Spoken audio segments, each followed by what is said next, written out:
what is our developer retention, and how do we measure it, and how do we make sure that the developer retention gets better, and that would be like our core metric internally. So how do you measure that? Because obviously open source, you can download it, you can install it from source, you can get it from multiple places. So I know a lot of companies have this challenge of a million people went and got our software, who's actually using it. How did you go about solving that? Or how did you come up with metrics to kind of show where you were? Yeah. So this is one of the cases where honestly, we don't believe that, being accurate is the right answer here. Okay.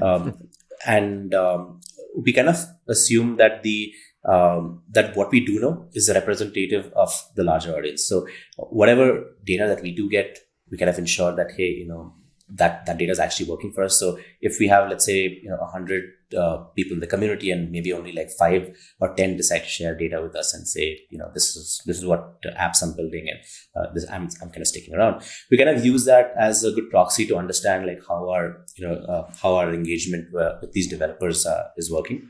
But we also track things like the developers in our community, do they consistently, engage with us on Discord? So our most active Discord members, are they continuing to be active? Are they continuing to build?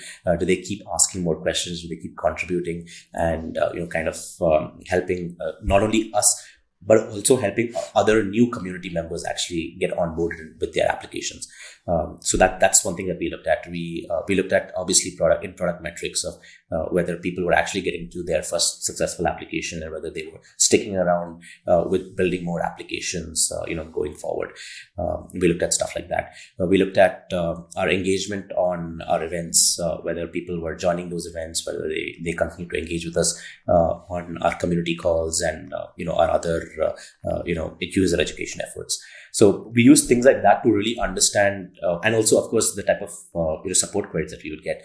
We look at whether users were struggling with the basics of getting set up and app building, or were we getting more queries around advanced concepts of how do I scale my applications, how do I build more applications faster, and how do I really make my applications look incredible. So that kind of gave us a good sense of where these developers were in their entire journey, whether they were all at the beginning of the funnel, or were they like more towards the end and being like solidly retained. And a mix of these gave us a good idea.